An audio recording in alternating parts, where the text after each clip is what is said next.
augmented reality is actually transforming the way we perceive information. It is also transforming the way we interact with the world around us. With the help of augmented reality's power, that is to blend the digital and the physical realities together, we are revolutionizing industries by creating such captivating augmented reality experiences. In this free course, we are going to explore the possibilities of augmented reality by building such captivating and practical augmented reality experiences. We will start with Planet AR, in which we'll be exploring planet Earth and other different planets like never before. We'll be exploring it, but that's not all. We will also delve deeper into the world of creativity by building an application that would actually help you plant different kinds of plants into your room. If we talk about the fourth project that we're going to build, it is more related to interior design, it is more related to furniture, it is more related to e-commerce. We're going to explore the possibilities of e-commerce with that application. We're going to create an interior design application that would actually help us put different interiors, different sofas, chairs onto our room. I'm Priyanshu Bhattacharjee, co-founder and CTO of Antern, and I bring you this free, comprehensive augmented reality course that is going to teach you to develop augmented reality experiences with the AR Foundation and Unity Engine. So without any further ado, let's move forward and learn how to build such captivating and amazing augmented reality experiences. Hey everyone, welcome to this lecture, and in this lecture we are actually going to build our very first augmented reality project with AR Core and AR Foundation from the very scratch. I'm going to teach you how you can set up the project, how you can build the AR Foundation app to your devices, right? So without any further ado, let's move forward and let's learn what to do next. Okay, the very first thing you have to do is you have to open your Unity Hub and you have to create a new project. Now, if you don't have any Unity version installed, you can simply go to Installs option, click on Install Editor, choose the editor of your choice. Now, in this course, I'm going to use 2021, so you can simply click on Install, then select the Android build support because we are actually going to build for Android, and also select the iOS build support, and then you can simply click on Continue, accept the terms and condition, and simply click on Install. Okay, that's going to take a bit of time. It's going to, of course, it's going to take a lot of internet, like around 4-5 GBs maybe. So it's going to download the package, it's going to install. So give it the time it needs. Okay. And once the project, the Unity editor has been installed, what you can do is you can simply go to the project section. Now what you have to do is you have to create a new project. Now it is very simple to create a new project. What you have to do is you have to click on this new project button. And once you have clicked on that particular button, you will be able to find this option called editor version. Now you can choose any editor you want. Now for this course, I'm going to use 2021.3.15 F1. You can also go with any other version such as Unity 2019 or 2020. But I would suggest you to keep up with this video, that is use 2021 version of Unity. Now once you've selected the Unity editor, you will be seeing there are multiple options for templates, right? There's 2D, there's 3D, there's 3D mobile, 2D URP, then sample URP.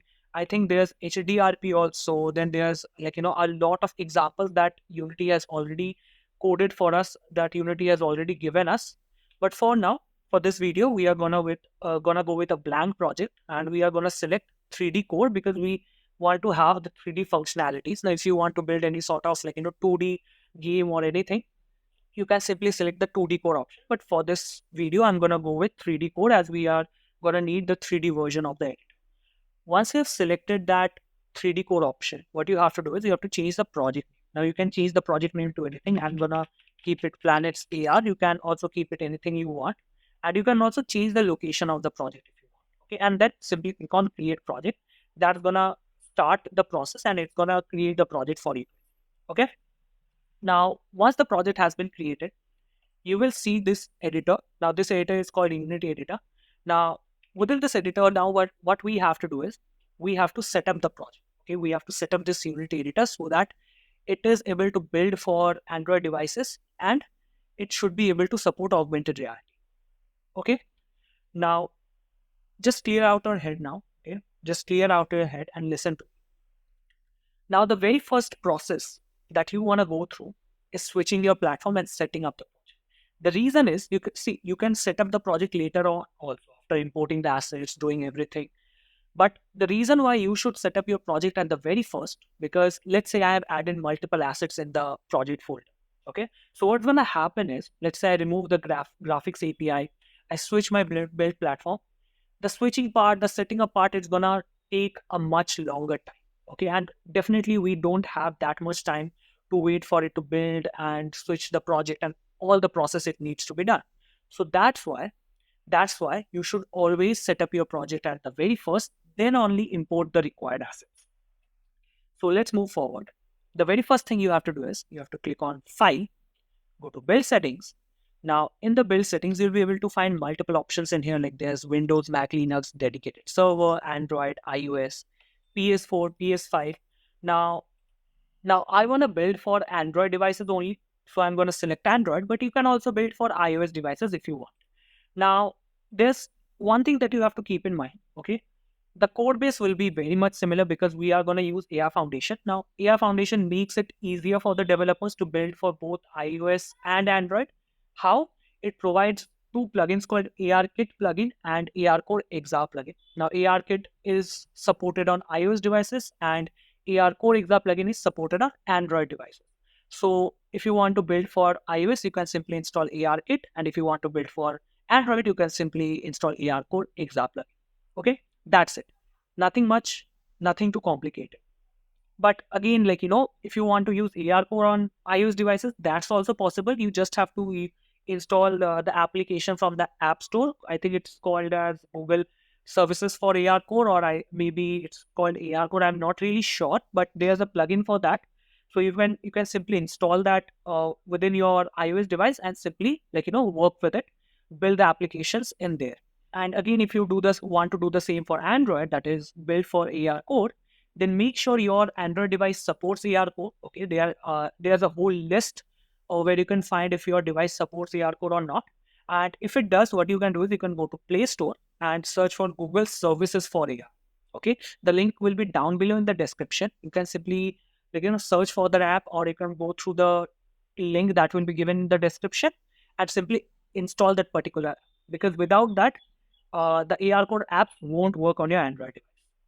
So I hope that's clear to you. So let's move forward. Now you have to select this Android option and click on Switch Platform. Now it's going to take a few minutes or a few seconds depending on your system to switch the platform. So give it the time it needs. Now, once it has switched its platform to Android, the next thing you want to do is we want to set up the project so that we don't have to, like, go through the whole painful building process again, and it shouldn't take much time for you guys. Okay, we want to make sure that. Now, once you have switched the platform, you at the very, bottom left, you'll be able to find this player settings. So click on the player settings. From there, the very first thing you want to change is the company name. You can, of course, you can keep it as it is, but I would suggest to change the name, right? Keep it anything you want. So for now, I want to keep it Coded Reality because that's the name of my channel. And then there's, I'm just going to keep the product name as Planet AR because that's the most suitable name. Okay. Now, if you want to set any icon for the application, you can totally do that from here. Now, in the assets folder, I already have an icon, so I'm gonna show you how you can do that. Now, after that, in the resolution and presentation, you would want to go to this default orientation option and make sure to select the portrait option in here because we don't want the landscape left or landscape right or any other option there. We just want it to be in portrait mode. Of course, if you want, you can also keep it in landscape mode, but again, you have to design the UI that. For now, I'm gonna show you how you can do the same, but for portrait mode. Now, once the orientation has been selected, the next thing you can do is you can simply go to other settings. Now, from there, make sure you uncheck this AutoGraphics API. Now, the reason why we are unchecking this AutoGraphics API because by default, our Unity project contains something called Vulkan, right? Now, Vulkan is another graphics API just like OpenGL, but the problem is AR code doesn't really support Vulkan. So if your project already has Vulkan and if you haven't removed it, AR core after building, right? AR core is gonna give you a lot of errors and your build won't complete. So we don't want the Vulkan graphics API. So I'm just gonna select the Vulkan from here and click on this minus. Now that's gonna remove the Vulkan API from our project. And once that has been removed, you can simply go to multi-threaded rendering and make sure to uncheck this multi-threaded rendering. Then again go below and you'll be able to find this option called minimum API level. Now, make sure to set it to Android 7.0 because AR Core requires a minimum build level of Android 7.0. If you go below that, maybe 6.0, 5.1, and maybe below that, the problem is that it won't build, it's going to give you error. So you have to keep either Android 7.0 as the minimum API level or maybe above that. You can also keep 8.0, 7.1, 8.1, 9, 10, anything you want. Okay. But just not below Android 7.0. Now, once that has been done, you have to change your scripting backend to IL to CPP. The reason is AR code doesn't really support 32-bit architecture anymore. So you need to build it for 64-bit architecture. Now to do that, you have to set your scripting backend to IL to CPP. Because if we check out Mono, you won't be able to find this ARM64 option. Now to get this ARM64 option, you have to shift to IL to CPP and make sure to check this ARM64 option from there. And once that has been done, we are actually done for now with the player settings. We still have a few more settings to go through, but that will only be enabled when AR Foundation and AR Core has been installed. So to do that, simply close these window, go to Window, go to Package Manager, then again from the drop down, select Unity Registry. Now from there, what you can do is give it the time to load. It might take a bit of time depending on your internet. Now it loaded very fast on in my case. Now once the package has been loaded, what you can do is you can search for AR. Okay. Now once you search for AR, you'll be able to find this AR Foundation, AR Core, and ARKit exa plugin. Now these are the three packages we need to focus on. If you are building for iOS, I would highly suggest to go with ARKit because I wouldn't suggest to go with AR Core. AR Core is best with Android. So keep it for Android only. And if you want to build for iOS, then go with ARKit. Don't worry, apart from the building process, everything is similar. You don't have to make any changes to your code. You don't have to make any changes to your project setup. Just whenever you are building, you have to set the project settings according to iOS. Okay. Now for this course, I'm going to use Android. So I'm going to simply install the AR Core example. But before that, you have to install this AR Foundation 4.2.7. So just select this version and click on install. Give it the time it needs for the installation. Now, once that would be done, we'll also be installing AR Core example. Now, AR Core is necessary to build AR experiences for Android. Now, as you can see, AR Foundation has been installed. The next thing you have to do is you have to click on AR Exa plugin and then click on install. Now, once both of these has been installed, what you can do is simply close this window. Again, click on File, Build Settings, click on Player Settings, and then go to this particular option, Exa Plugin Management. Okay. Now, in here, you will be able to find multiple options, that is AR Core, Oculus, and Unity Mock HMD. Now, Oculus and Unity Mock HMD is not something we want to mess with as of now. We want to do everything with this AR Core option. Okay. Now, this AR Core option is very important. You must check it out. The reason is, you can see in here, you are able to see a text called Initialize XR on Start. Now, that means whenever you start your application, it's going to initialize the particular plugin you have checked it. So for me, I have checked AR Core. So it's going to initialize the AR Core plugin at the beginning of the starting of the application. Okay, so it is mandatory for you to check the AR Core option. If you don't do it, then AR Core won't be initialized at the very start, and you won't be able to use AR Core within your application. So make sure to check this option out. And once it has been checked, you can simply close this window. And now we have got our project set up very well. Okay. Now the next thing what you have to do is you have to delete the main camera. Okay. Once you have deleted the main camera, you have to right click in the hierarchy, click on XR, add an AR session origin, then again add an AR session. Now AR session origin would be responsible for handling the camera, the plane tracking, the image tracking, the ray casting, and all the other things that are necessary for performing augmented reality. And the AR session will be controlling the whole life cycle of Unity and your AR application. So both of these components are mandatory, and you can see inside the AR session origin, we also have an AR camera, which will be capturing all the real world scenario and will be and this whole AR session origin will be helping you to place the object into the real. Okay. Now here you can see we have set up our project properly. We have set it up properly. And now what we have to do is we have to import the assets. Okay, but before that, let me change the name of the scene. Okay, so I'm going to keep it planets. Let's call it home maybe, or maybe let's call it home screen, because we want a home screen which will help us to navigate between different planets that we have in here. Now we are going to call this home screen, and another one, you have to create another scene. We are going to call that scene as ARC. Okay, or let's do one thing. As we have already set this scene up for augmented reality, let's call this scene as planet. Okay, let's create another scene that will be having the default main camera, and we are going to call it home screen. Now the reason I remove this main camera the reason I remove this main camera is because it renders the virtual scene. Okay, it actually renders this particular scene, so that's why I removed it. The AR camera would actually be rendering the real world, so that's why you have to add the AR camera if you want to perform augmentation. But as this is the home screen, it doesn't need any sort of augmentation. That's why we want to use the main camera as the default camera. Okay, now once both of the scenes are created, we want to import the assets.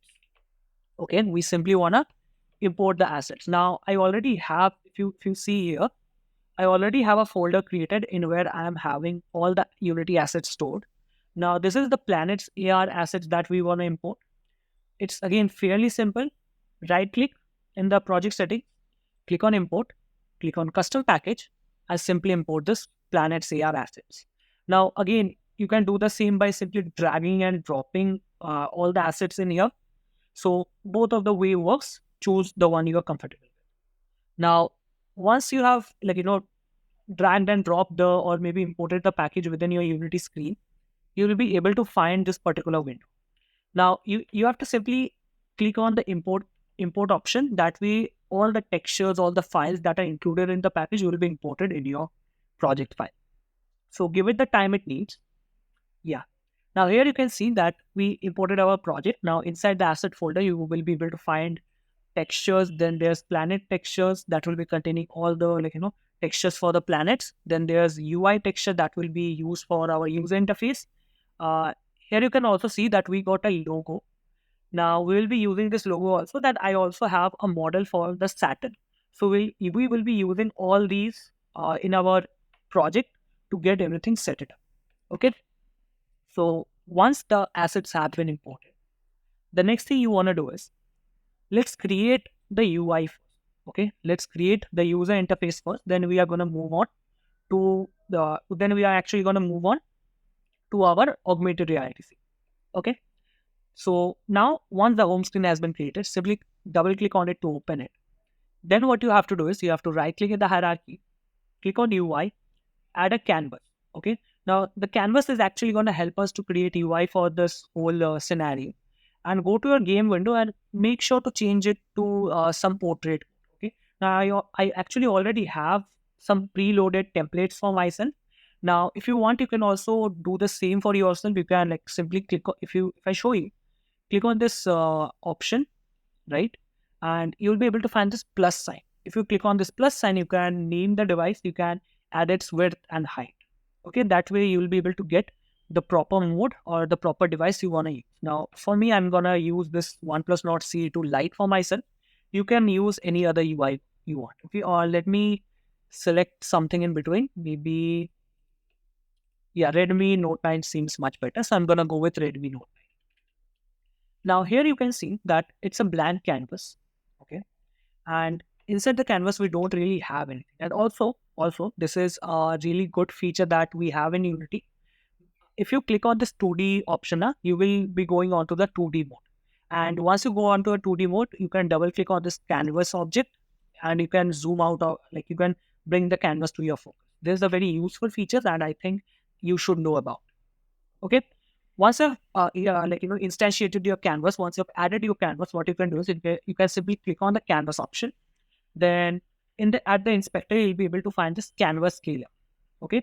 Now in the canvas scaler, you'll be able to find this UI scale mode. Make sure to change it is actually by default set it up with the constant pixel size. We definitely don't want that. To make the UI responsive, we want scale with screen size. Okay. So make sure this to select the scale with screen size option. And once you select that, in the canvas, we want a background. Okay, we want a background so that not every this whole weird looking background isn't visible. So the better way to do is right click in the canvas.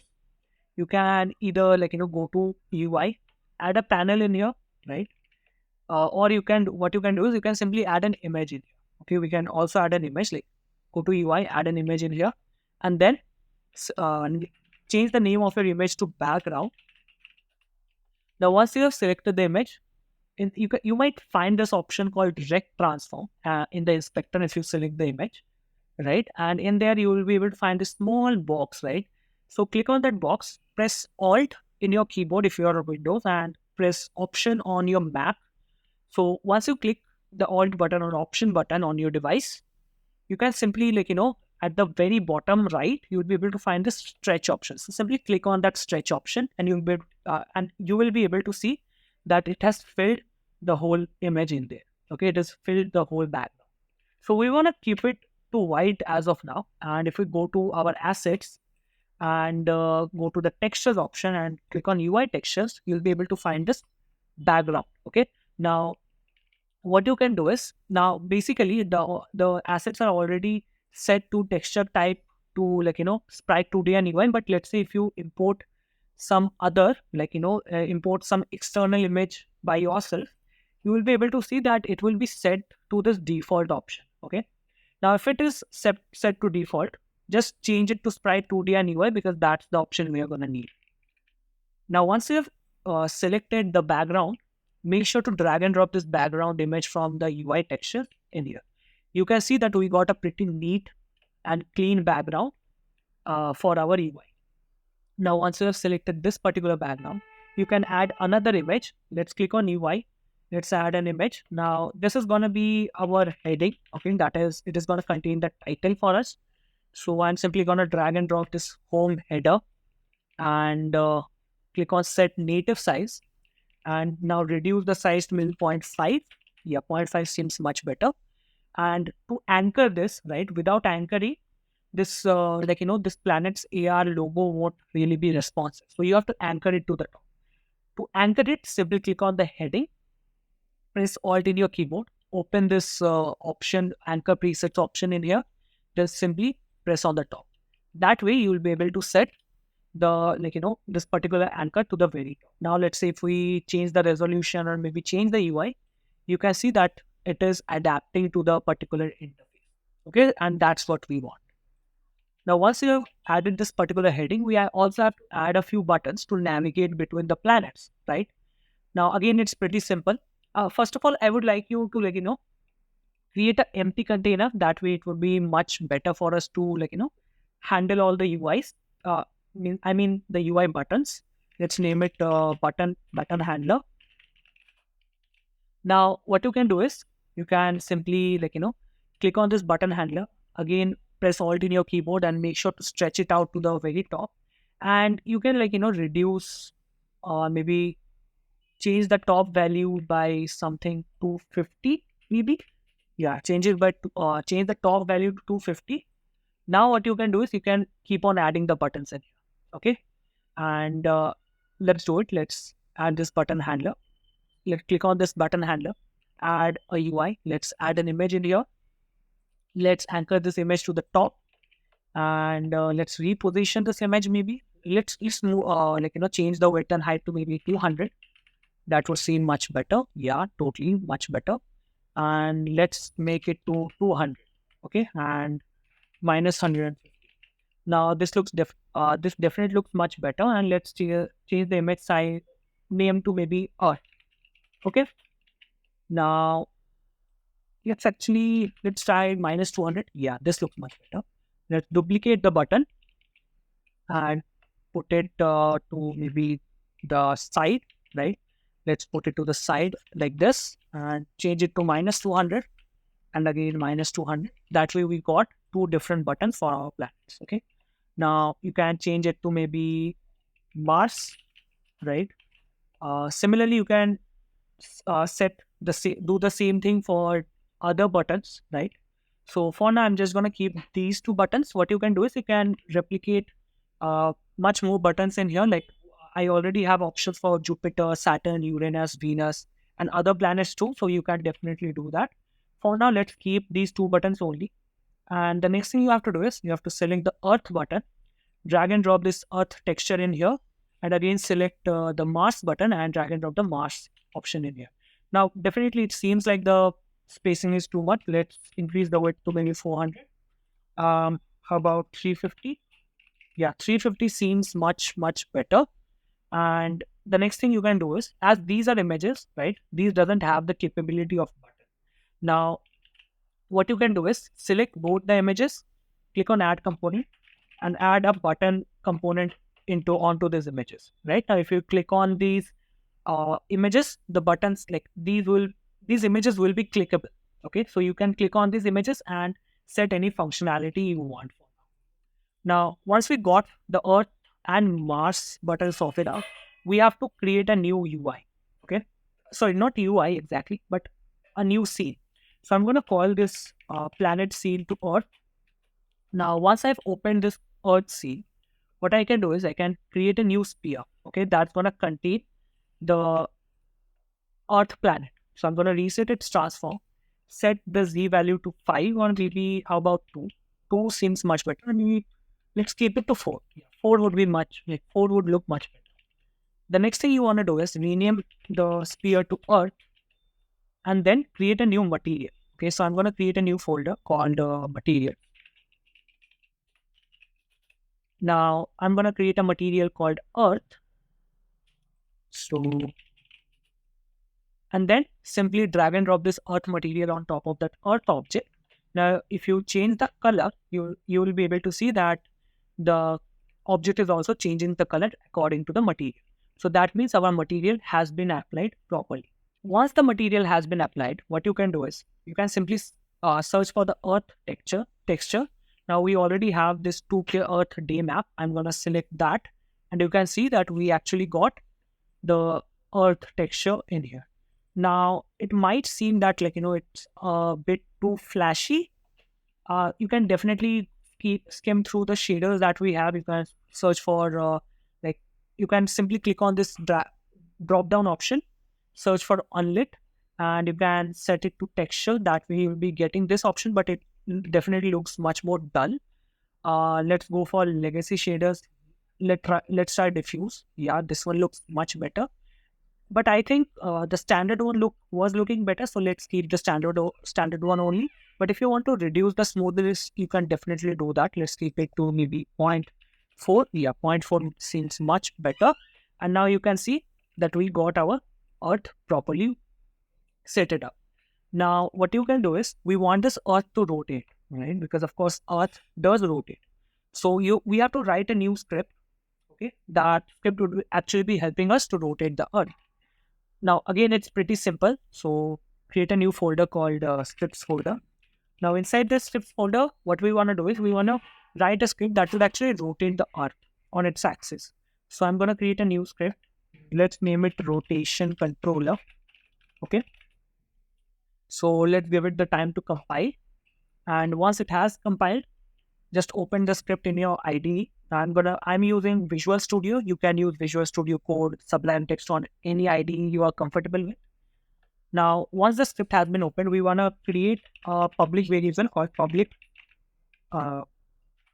game object, Earth object, right? Let's call it, or maybe planet object. That would be much of a universal name. Let's call it planet object. Now, once you have created this particular variable, you also have to create another variable, other vector3 variable, to be honest. Okay. So let's create a vector3 variable, public vector3, and then name it rotation vector, because that would actually be helping us to control in which axis we want to rotate our Earth. Okay, so rotation vector. Now within the update function, what you want to do is you want to reference, like take a reference to the planet object dot transform dot rotate. Okay, and pass the rotation vector within this particular parameter as a parameter to the rotate function, and then multiply it with time dot delta. Okay, that's going to give us a much more realistic rotation value. Now, if we compile the script and add this script to the particular Earth and drag and drop the Earth object as a planet object, and let's see, let's play it. Okay. Now, right now you can see the Earth is not moving. So if you increase the value of this one, right, maybe about 10, yeah, 10 looks much better. So now what I can do is I can replace the value to 10, and now if I play it, you can see that we are the planet is actually moving, right? The planet is actually rotating. Now, next, you can replicate the scene, maybe duplicate the scene again. You can like select the simple scene, press Control D. That's simply gonna duplicate the scene and rename it to Mars. Okay, open that Mars scene and rename the object to maybe Mars. And then what you can do is you can either create a new material or again duplicate this material, change the name to Mars, and then select the Mars texture and simply drag and drop this texture in here. Now if we play it, you can see the Mars is also rotating properly, right? Now what's next?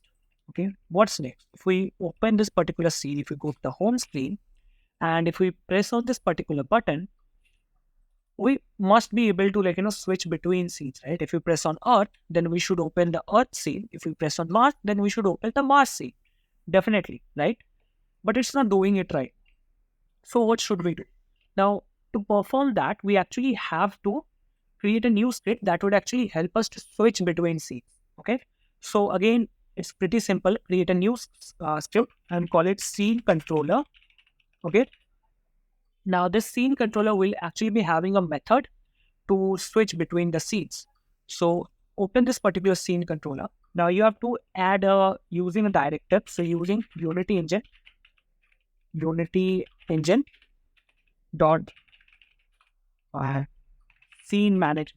Okay, once you've added that, simply create a new function, public void switch scenes, and make sure it takes a parameter or a string parameter, and let's name it scene name.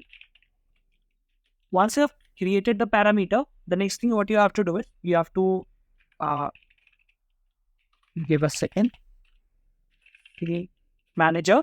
You have to reference the scene manager and click on load scene, right? That is load the load scene method, and within that you have to pass the scene name. Okay, that way we'll actually be able to switch between multiple scenes that we have. So next what you want to do is you can simply drag and drop this script to anywhere you want. Let's attach this scene controller to the canvas that we have, or maybe let's not add it to the canvas, let's add it to the button handler. Okay, and the next thing what you can do is you can simply click on Earth and Mars, add the particular go to this on click option, click on add option, and then simply drag and drop this button and handler in here. Then click on this no function, click on scene controller, and make sure to switch to this switch scenes option. Now you can keep the name of your scene. I'm going to name it Earth, and if I select Mars, I'm going to change it to Mars. Okay, now if we let's say if we try to switch between the scenes, you can see that it is giving us error that Earth and Mars is not loaded, okay? That it couldn't be loaded. So what you can do is you can simply click on File, Build Setting, click on Add Open Scenes. This is going to add the home screen in here. Then go to your scenes option, add the Mars and Earth. Okay. Now if you play this option, you can simply click on Earth and you can see that it has loaded the Earth scene.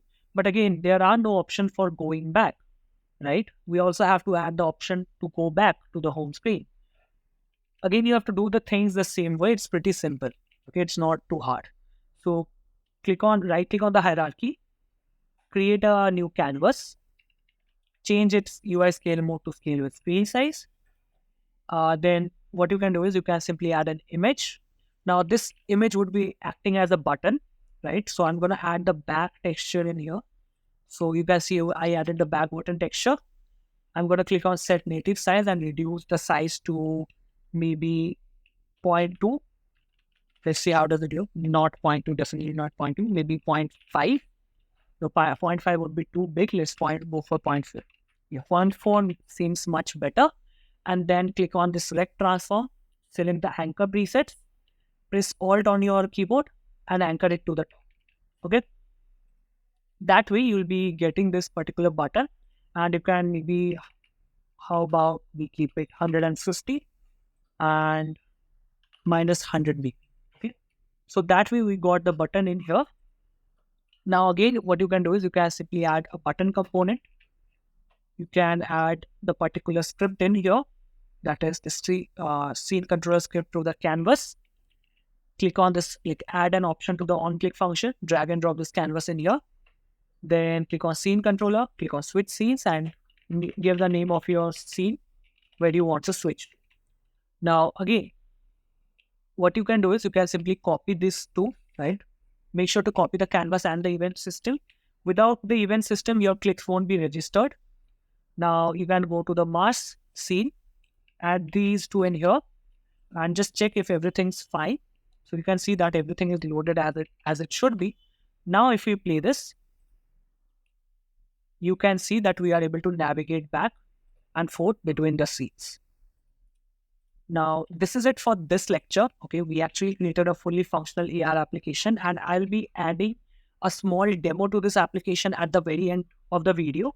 Okay, so make sure to watch that demo also. And the task for this, the task for this lecture would be to add a few more planets up in the list. And also you can add an information panel that would actually be showing the information about these planets properly. Okay. So these are the tasks, these are the modifications that you can do to this project. And to build this project, what you can do is you can simply click on File, click on Build Settings, make sure all the scenes are added up in here, and then click on Build, give the name to your application. I'm going to click name it Build. And also before building, I forgot to show you, if you click on Player Settings, you can actually set your icon. Now, I already have an icon for this, so I'm going to click on this Select option. Go and look out for the icon. It should be somewhere here. I guess I named it Logo. So here you can see that we got the Planet AR logo. Now, if you build the application, you should be able, when you, after building the application, if you install the application on your device, you will be able to see the application with this particular logo. So I'm simply going to name this application and build, and I'm simply going to save the build.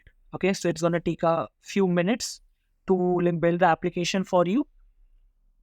So yeah, this is it for this lecture, and make sure you try to add a lot more features to this application. Believe me, it's going to be fun.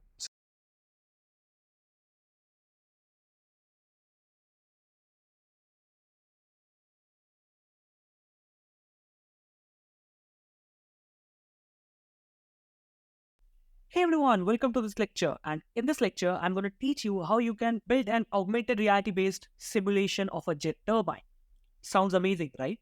So let's get started. Why wait? So the very first thing you have to do is to set up this project. Now to set up this project, you have to create a project first. So to do that, what you can do is you can open your Unity Hub, click on this new project option, choose the Unity editor version you want to use. Now for this course, for this lecture, I'm going to use 2021. You can also go for any other version, like I have 2020.3.40 F1 also. So you can go for any other version you want. But I would suggest to keep up with 2021 as it is the latest version, latest stable version that we have right now. And so yeah, let's move forward. Now, once you've selected your editor version, right, the next thing you got to do is you have to select the template.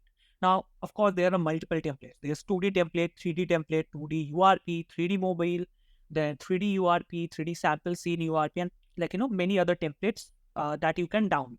But for this now, we want to start with a blank 3D template. So we are going to select the second option, that is 3D code.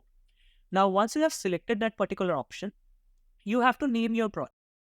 Now, what should you name? You can name anything, right? I can name it Jet Turbine Simulation, right? I can name it this way. Then if you want to change the location of your project, you can totally do that. You just have to select this location option, click on it once, and then what you can do is you can simply select the folder you want to create the project. And once all these things have been done, you can simply create project. Now, if you don't have any Unity editor installed, what you can do is you can simply go to install, click on install editor, select the Unity version. So this is the latest version that is out there, that is 2021.3.17 F1. What you can do is you can simply click on install, select the Android build support, because if you want to build for Android, you are going to need it. And if you want to build for iOS, you can select that. And then click on continue, agree the license, and then click on install. Okay, and then it would start downloading and installing the editor and all the packages that is necessary for building for Android and iOS device. And then you can again create the project, give it a few minutes to create the project, and then we can get started. Now, once you have created the project, this particular editor window will be opening up, right? This is the Unity editor window. And in here, the very first thing we have to do is we have to set up this project so that we can build for Android. And it should also support augmented reality.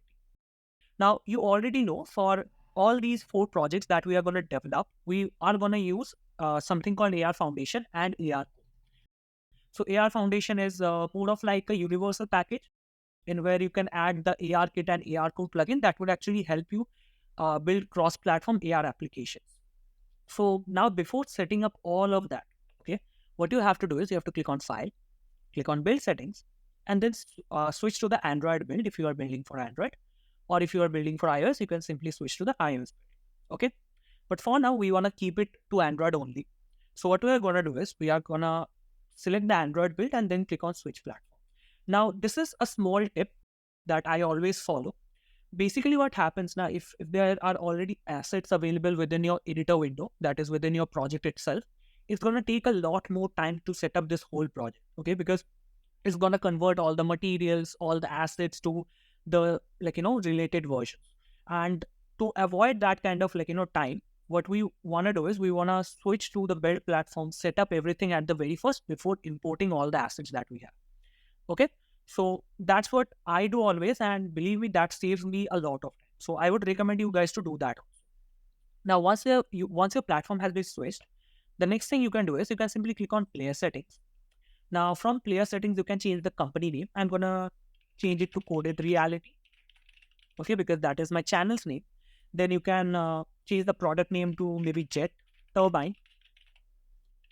And then if you have any sort of icons for your application, you can add the icon to the folder and then select it in here. That way you can also add a logo for your application. And once all these have been done, you have to go to your resolution and presentation. Now, we want this app to be in landscape mode. Okay, so for that, what we are going to do is we are going to go to this default orientation, and I want to check out landscape left. Okay, once you have selected landscape left, what you have to do is you have to click on again other settings. Make sure to uncheck this auto graphics API, because we want to remove this Vulkan API from it. Okay, because AR code doesn't really support Vulkan, so we have to remove that, or else you will be getting errors while building the application. So we are simply going to remove that Vulkan API. Once that has been removed, what you can do is you can turn off this multi-threaded rendering, as we are not going to need it, and then go directly below to this minimum API level and set it to Android 7.0, because that is the minimum API level that AR Core actually supports. If you are choosing any version below that, you are gonna face errors. So make sure to keep it 7.0 or above 7.0. Okay, and then we're gonna have to shift our scripting back into IL2 CPP. Okay, now once we shift the scripting back into IL2 CPP, you can check this ARM64. The reason we are doing this is AR Code doesn't really support 32-bit architecture. It only supports 64-bit architecture. So you have to shift towards 64 architecture. And with Mono, that's not really possible. Like if you check Mono, you won't be able to, you won't be having this option for ARM64. So to get that ARM64 option, you have to switch towards IL2 CPP. And here's another tip. IL2 CPP builds are much more optimized and much more faster in terms of loading. IL2 CPP builds are much more faster and much better and much optimized than Mono builds. So whenever you are deploying your app to production, make sure to do it in IL2 CPP scripting. Okay, and once you are done with this, the next thing you have to do is you have to install the plugin. You have to install the AR Foundation plugin, and also you have to install the AR Code Exa plugin. And if you are on iOS, then you have to install AR Kit plugin. And also here's another thing: AR Code is also supported on iOS devices. Okay, so if you wanna stay up with AR Code only, what you can do is you can simply install AR Code plugin and also install the AR core from Apple's App Store. Okay, that way you'll be able to run AR core on iOS devices also. But I think it's much better to use ARKit only, because ARKit has much more functionality. To be honest, like body tracking that AR core doesn't have. So I always, if you are on iOS, right, always try to use ARKit as much as possible rather than using AR core. And if you are using Android, then definitely AR core is the way to. Now to set up this project for augmented reality, you have to click on Window, then click on Package Manager. From there, you'll be able to find this particular drop down right at the top. So you have to click on that drop down and select Unity Registry. So give it the time to load, right? And once it loads the packages, you'll be able to find a lot of options in here. It's confusing. I understand that. But to sort everything out, just search for AR, right? With AR, you are going to find a lot of different packages. Now, for this tutorial, we're going to need AR Foundation and AR Core Exa plugin. And if you are choosing to install AR Kit plugin also, there won't be much difference in building, setting up the project, the coding part. But yeah, the building part will be different. The deploying part will be different for AR Kit. So I'm going to stick with AR Core and AR Foundation. I'm going to click on AR Foundation. The version I'm going to use is 4.2.7, as this is a stable version. I'm simply going to click install. Give it the time to install the packages. Give it the time to install the AR Foundation packages. And once it is done, what you can do is you can also install the AR Core Exa plugin. Now, as you can see, we already installed the AR Foundation package. The next thing we have to install is AR Core Exa. So I'm going to simply install it. And do you know the benefit of using AR Foundation? AR Foundation helps us to include both AR Core and AR Kit plugin. So with a single code base, you can build for both the platforms. It brings a more cross-platform functionality for AR. So I really like using AR Foundation and AR Core other than using any other SDK that is out. Now, once you have installed both the packages, right, you have to go to your player settings again and make sure that AR Core gets initialized whenever it is built first. So what you have to do is you have to click on player settings, then simply go to Exa plugin management and make sure to check this plugin provider. Okay, if you don't check this AR Core AR Core option in the plugin providers, the AR Core part won't be initialized when you start the application, which is definitely not the thing we want. We want AR Core to initialize whenever the app has been started. So we want to check this particular option. And then what you can do is you can rename your scene. I'm going to rename my scene to Jet Turbine. Okay. And once I rename the scene, you can see that we got the scene name as Jet Turbine at the very top. And also before setting up the scene, I just want to make sure that all the settings in the player settings are totally fine. So let me go through that once. Yeah, we got the graphics API sorted. We got the multi-threaded rendering sorted out. We also got the minimum API level sorted out. We got the scripting backend and the ARM64 option sorted out. Now, there's one more thing. If you want to uncheck this ARM v7 option, the 32-bit option, you can do that. Let me keep it for now. But if you want, you can also uncheck that. And yeah, everything seems fine. And in the Exa plugin management also, we got the AR Core plugin provider checked. So we got everything set up for our project so that it supports AR. Now, so that our scene also supports AR, we have to delete the main camera, because this camera is the virtual camera and it only records the scene, only gives this game view, right? We want the real world view, so that we want the AR app to access our camera and then place the objects there. So to do that, AR Foundation has something called AR Session Origin. So what you can do is you can simply right click in the hierarchy, click on XR, add an AR Session Origin, and then again click on XR, add an AR Session. Now, definitely you already know what this AR Session Origin does. It basically handles all the camera and all the plane management and everything that is out there, all the functionalities. And this AR Session actually handles the whole life cycle of augmented reality and Unity. So it is mandatory to have both of these components in here. Now, once you have these components, what you have to do is just create a few folders. The first folder I want to create is called the script folder, okay, because this particular folder is very necessary. Other than that, we want to create a prefabs folder in case we need it. And then we also want to create materials folder, okay, in case we need it. Now, I already have packaged the assets for you guys. Okay, it's already packaged in a Unity package. So what you have to do is you simply have to download that package from the link given below. And once you download that particular package, you have to simply import it. The process is very simple. Once you download it, you can see that I have this folder called Unity Assets. Now, what I'm gonna do is either I can simply drag and drop this folder in here, right?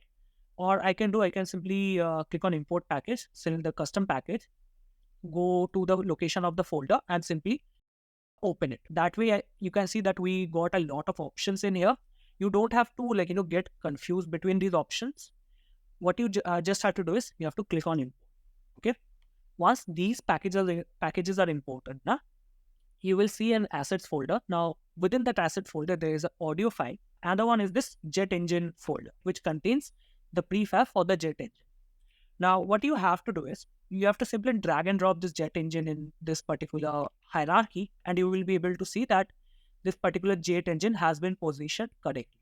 Now, this is the preferred position. This is the position I tested out this application with. So that's why I've kept this position. If you want to change it, like if you want to move it a bit more forward, what you can do is you can simply, use this anchor to move this thing much more farther from the camera.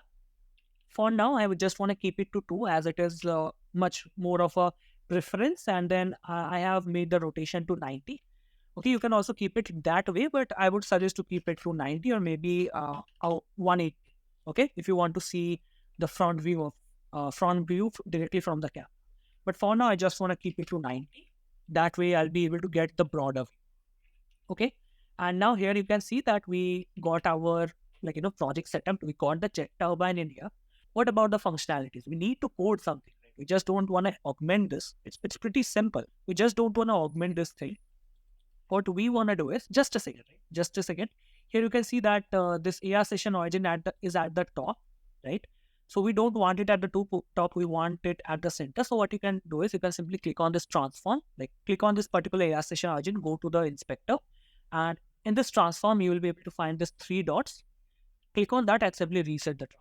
Now you'll be able to see the object, right? The game object in here, the turbine in here. Okay, let's talk about the functionality. Now, within this app, we want some interactivity. Or this app will be boring, right? This is more of an educational application, which is going to teach people about a jet turbine. So how should we do this? Now, the basic mechanism that I'm going to teach you today is to, you can disable some part of this particular model. Like, let's say if I want to see the internal parts of this particular, this jet turbine, what I can do is I can simply disable this hull to see what is exactly inside this particular jet turbine. And if I want, I can also enable it. Okay, that way we'll be able to get a much more broader view, much better view of this particular jet turbine. Okay, so to do that, it's actually pretty simple. Okay, but before getting to that mechanism, I want this particular jet turbine, that is this particular, what is that called, rotor or blades. I want this blades to rotate. Okay, so to do that, I'm just gonna write a very simple script. Okay, so what you have to do is go to the script folder, right click on create, and create a new C# script. You can call this script as rotation controller. You can name it anything. I'm just gonna name it rotation controller as it sounds much better. Now let the script compile. And once the script has been compiled, just open it within your Visual Studio or any other editor that you are using. I'm using Visual Studio for now, so I'm simply going to use that one. So give it the time. Okay. Now here you can see that we got the start and update method. So let's remove all of these. Okay. We are going to need the update method, but before that, let's create a variable. Now we are going to create a public vector3 variable. Now you will see why I am exactly creating a vector3 variable pretty soon. So give it the time. Okay. Once you have created this particular vector3 variable, you have to go to the update method. Then what you have to do is you have to write transform.rotate, and inside that you have to pass this rotation vector and then multiply it with time.delta time. Okay, so that way you'll be able to rotate your rotational motors. Okay, that is these blades.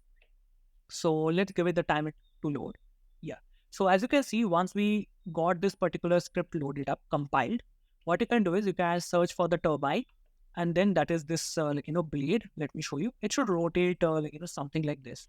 So to do that, what you can do is you can simply first of all select the turbine option. Once I've selected that, just simply add this rotation script in there, and then maybe change the y value. Let's say in which axis is it rotating. So it is rotating in the y axis. So I'm gonna simply change it to maybe 100. Okay, and once I've changed the value to 100, you can check if it is rotating by playing the scene.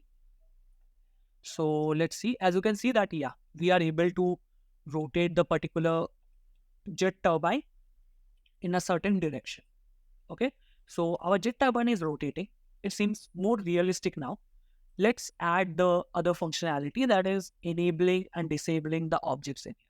Okay, and before we do that, we are going to create a simple UI. So what you have to do is you have to go to the hierarchy, right click up in there, go to the UI option, then search for this canvas. Okay, now canvas would actually help us to create the UI. Now I'm going to shift to a much better landscape view. I'm going to use this particular OnePlus Nord CE2 Lite device resolution. This is the device that I am using for testing, so I'm going to use this resolution for now. If you want, you can also try to find some resolution of the devices that you want to add, and simply click on this add option, give its name, and then width and height of the device. That way you'll be able to create all these options that I have created for myself. So let's revert back, and here you can see that we got the canvas option.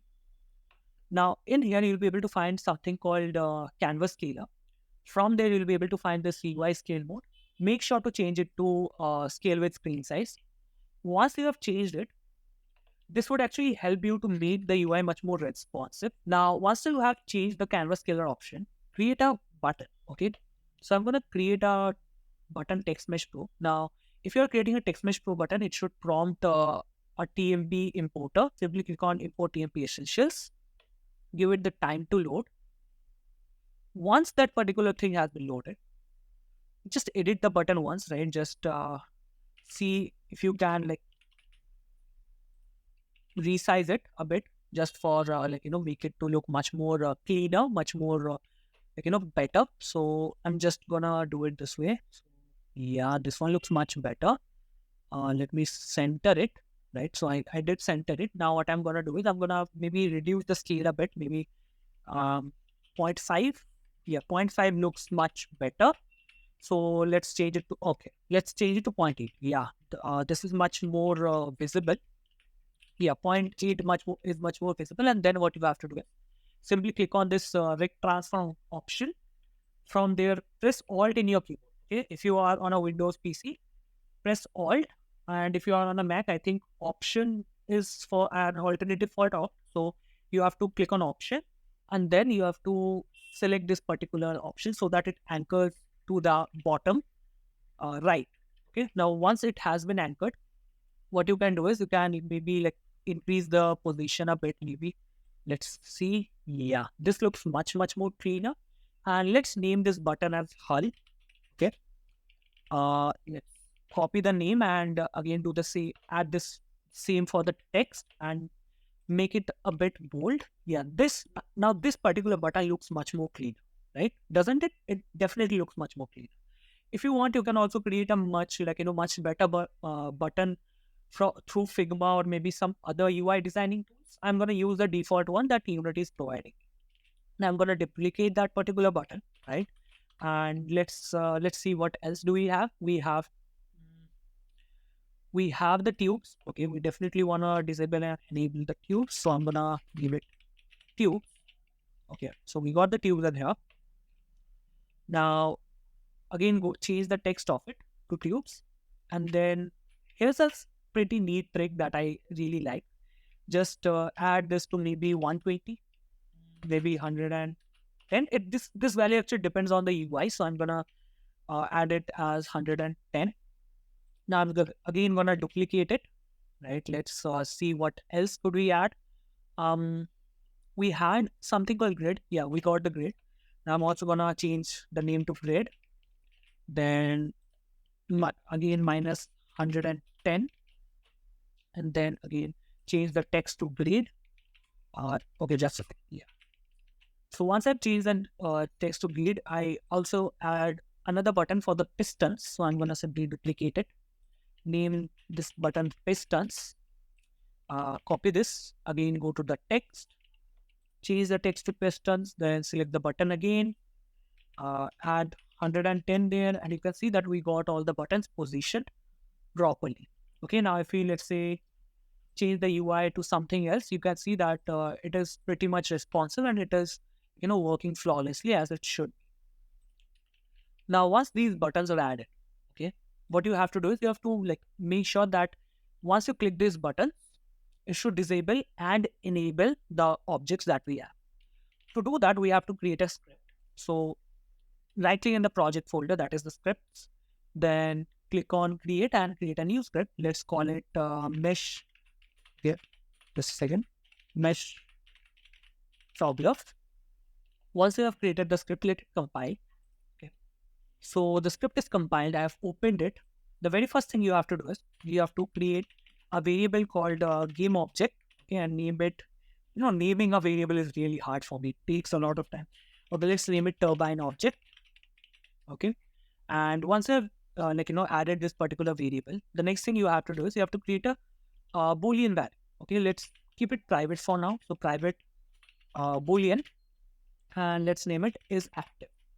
Now, of course, at the very first of the start of the application, all of the objects will be active. So we want to set it to true, and within the within this particular script, we also want to create another function that will actually help us. Like if we call that function, it is going to help us to disable and enable the object. So to do that, I'm going to create a public void, that is public function, public void. Let's call it toggle. Now, once you write this function, what you have to do is you have to check if the mesh is active or not. Now we want to check this through this is active boolean. So if is active, what you want to do is you want to set the turbine object to false. So turbine object dot set active to false, and also change the value of is active to false. Okay, that way we will make sure that we are getting the exact value, or able to switch on and off the object. Now you have to add an else block. Now within that else block, you have to again do the same, but in the else block you have to turn the object active, right? That is, you have to make sure that objects are true. The objects are actually on. So yeah, this is it. This is the whole script. This script is actually going to help us toggle between the objects. So once you have saved the script, simply let's load it. Now, as you can see that we got the script loaded up. Now, the next thing you have to do is you have to select the objects you want to disable and enable. So I'm going to select the hull. Then I'm going to select the tubes, then the pistons, then the grids. Okay. Now I'm simply gonna drag and drop this mesh toggle option in here. Then in the hull, I'm simply gonna drag and drop this hull object. Then in the tubes, I'm gonna add this tubes. Then in the pistons, I'm gonna set this object to piston. Then in the grid, I'm gonna do the same for the grid. Okay. Once you have done all of that, select the buttons. Go down below to the on click. Make sure to click on add, and first of all, try adding one. Okay. Change. The next thing you have to do is you have to select the first button. You can see, right? Once the hull object has been selected, if you click on the no function drop down, you'll be able to see something called this mesh toggle. Okay, this is the name of our script. And if your method, right, if your this particular function is public, you should be able to see that function in here. So I have this toggle function, and so I'm simply going to click on this toggle function, and let's try this particular option out. Right, let's see if it is enabling or disabling the mesh or not. So if you click the button, you can see that it is enabling and disabling the mesh. Now the next thing we want to do is we want to do this all of the same thing that we have done till now for the other buttons also. So I'm going to select the tube, then search for the tubes option, drag and drop it in here, select the mesh toggler, select toggle, then again same for grid. I'm going to search for the grid option in here, mesh toggler, toggle, and again same for the piston. So as you can see now, if we play it, you can see we can enable the hull, we can enable and disable the tubes, we can enable or disable the grids, we can also enable and disable the pistons we have. Okay, so this is it for this now. Now, of course, after you have built this whole application, you want to test it out, right? So how to do that? Again, it's pretty simple. You have to click on File, click on Build Setting. Now, you can see that we have the scene active. We have the jet turbine scene active. Now, there are two ways to add a scene. One you can do is you can simply drag and drop this scene in here. And the way is that you can click on Add Open Scene. Now, this is going to add the active scene in here. That is the scene that is opened up within your editor. So it right now I have the jet turbine scene open. So it has added the jet turbine scene in here. And once you have added the scene, you can either click build and run. Now, the build and run option will only work if your phone has developer options turned on and also it is connected to your device. Another one would be the build option. Okay? You can simply click on build, name the application anything. So I'm going to name it jet turbine and then click on save. That way your application will start building and you can test your application the way you want. Okay. Another thing you have to keep in mind is that if you want to test your application, make sure the Google services for AR is installed within your within your phone. You can simply search it on the Play Store, and also make sure your device is supported. Okay, that is, it supports AR code, because a lot of the device does not support AR code. So if your device does not support AR code, that means you won't be able to run this application. So make sure to check that out. And once you have done all that, you have built the application, you can simply install it and test the application out by yourself. Now, at the end of this video, I'm going to add a clip that will actually show you the demo of the particular application. Okay.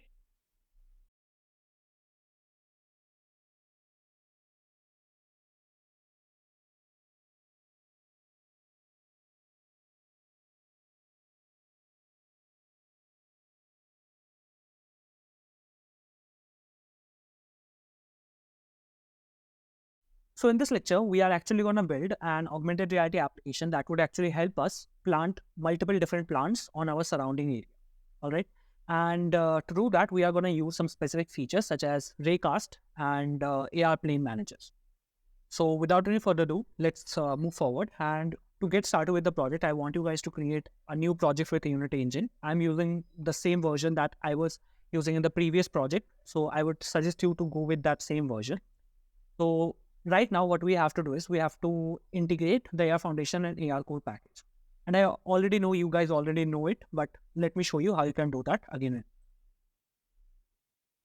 So first of all, you had to go to the package manager. Then you have to from the package, you have to select this Unity registry. Once you've selected that, you have to search for AR Foundation and then simply install this AR Foundation version. And the version I'm using is 4.2.7.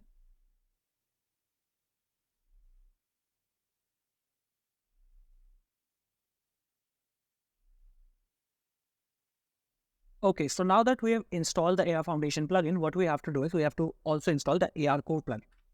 So I'm simply going to search for the AR Core plugin in here and simply install it.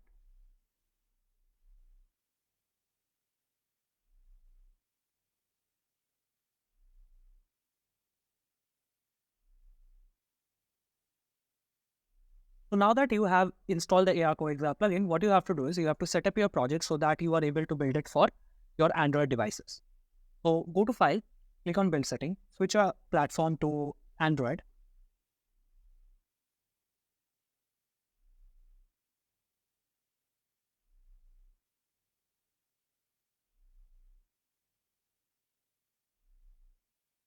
Now, once you have switched your platform to Android, you have to go to Player Settings. And from Resolution and Presentation, I would want you guys to change your default orientation to Portrait. You can also keep it to Auto Rotation if you feel so. But after that, you have to remove this checkmark from Autographics API and remove the Vulkan API as it is not supported by AR Core. You also have to turn off multi-threaded rendering and also change the minimum API level to Android 7.0. Once you have done that, you have to change the scripting backend to I2CPP so that it supports 64 architecture, because AR Core doesn't really build for a 32-bit architecture and it may cause you a lot of errors. And once you have changed your scripting backends, what you have to do is you have to go to Exa Plugin Management and make sure to enable AR code plugin provider.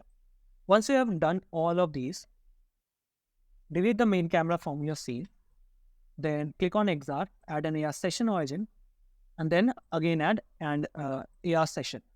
Now, once both of these are added, select the AR session origin, add two components, AR Raycast Manager, and then the AR Plane Manager. Now, the AR Raycast Manager would actually help us throw rays to different like the planes that would be generated in real time. And the AR Plane Manager would actually help us to generate those planes, those artificial planes on top of the ground, okay, by detecting the ground. So now uh, now all these setups are done right now. The next thing what we have to do is we have to import the assets. Now, I already have the assets written. So I'm simply going to click on import package, custom package, then select this garden plants asset and simply import it.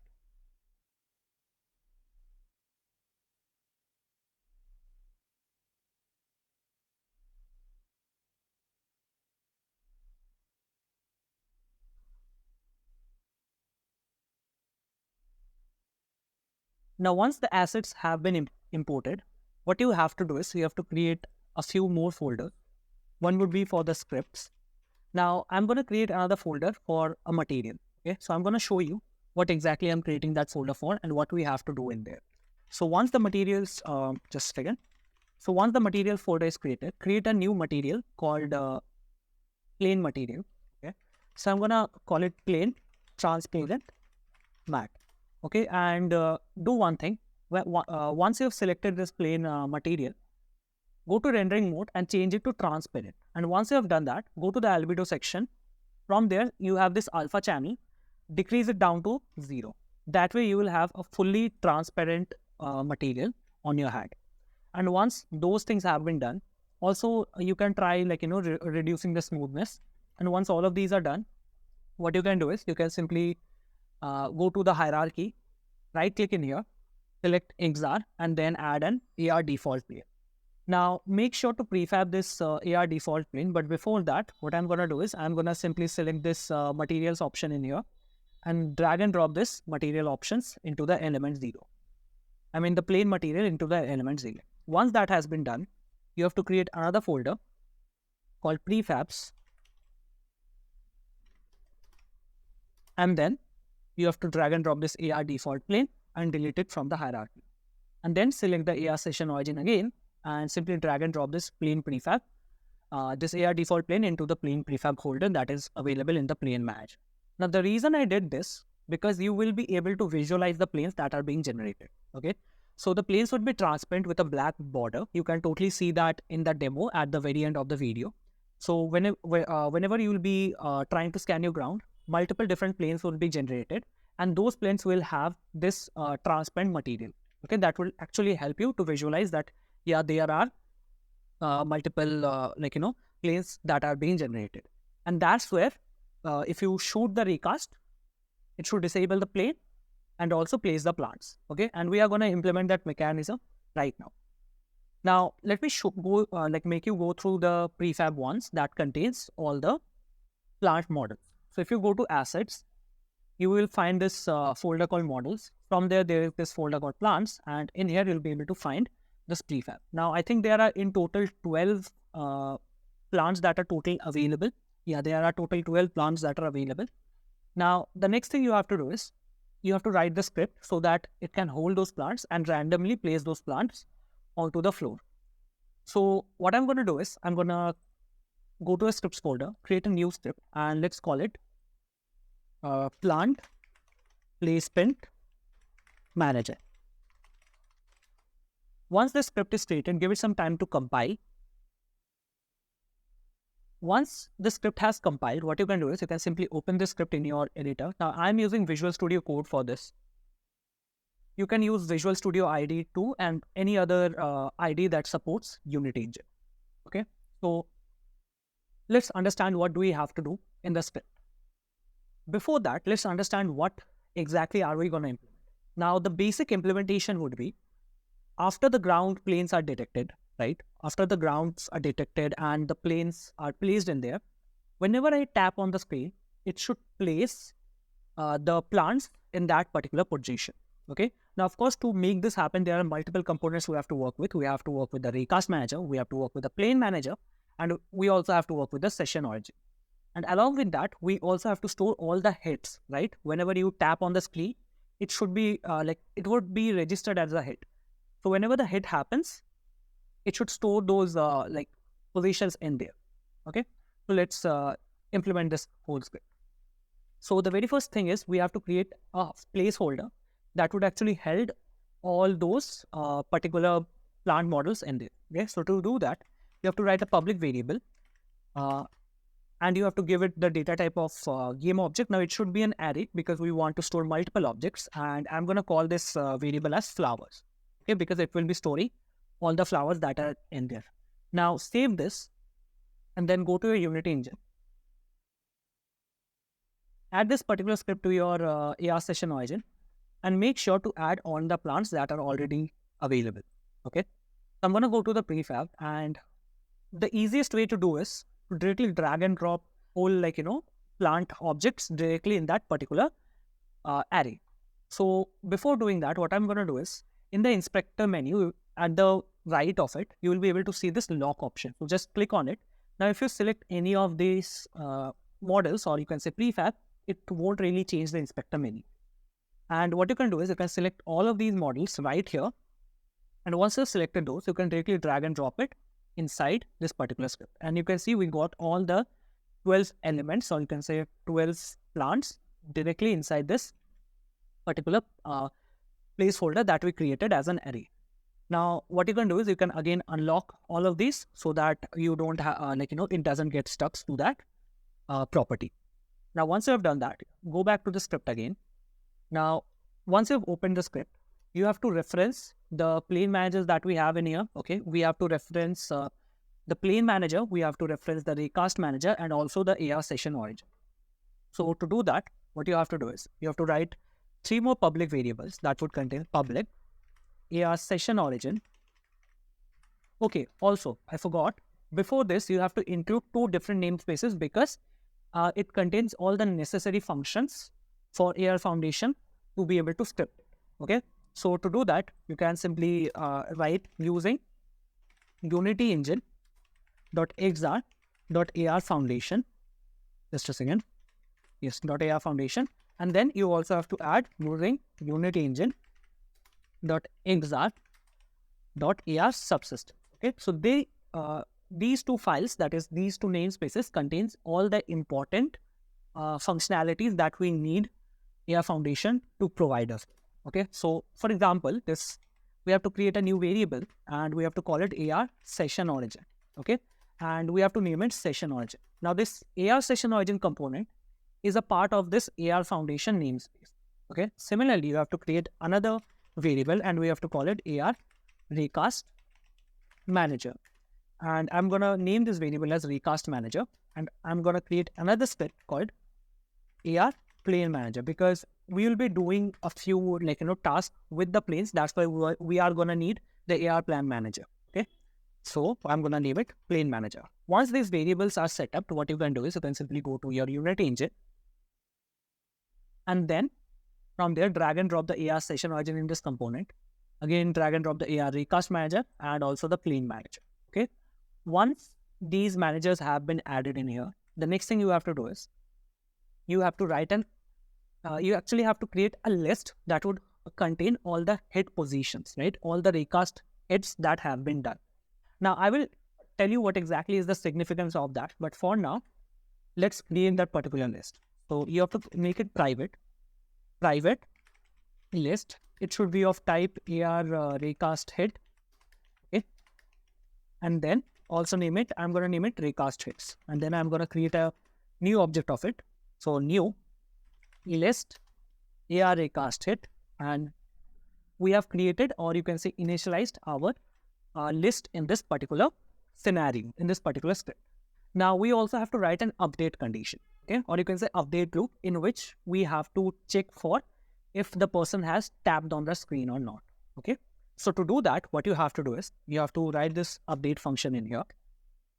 Once this update function is in place, you have to check if the person has touched the screen or not. So to check that, what you can do is you have to write this if condition.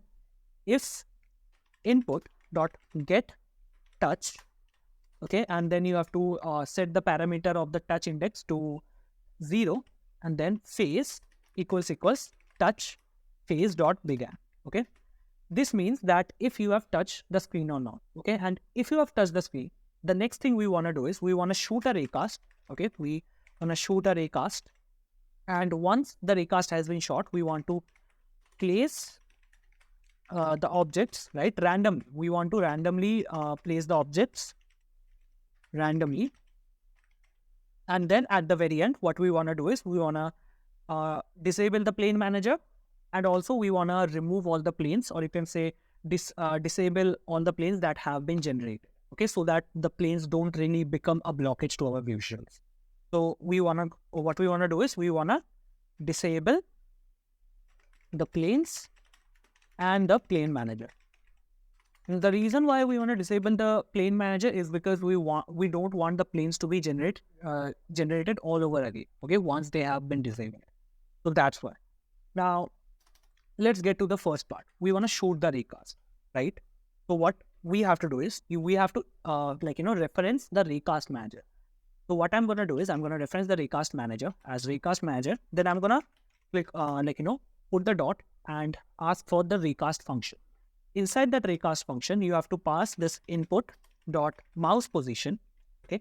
Now mouse position in your Android device would actually result in the position of your screen where you have touched, right? If I am touching at a certain position of my screen, it will return that particular position within this particular function. Okay. And once the mouse position has been set up, actually I did something wrong in here. Okay. What I did was I gave this parenthesis in here and then a 0 in it. You don't have to do that. Okay. And once this input dot mouse position is there, the next thing what you have to do is you have to pass the raycast hits list that we just created. Okay. Now actually the raycast hit contains all the position of the raycast that has been shot. So we need this raycast list, and we want to store all the whenever we are touching, right?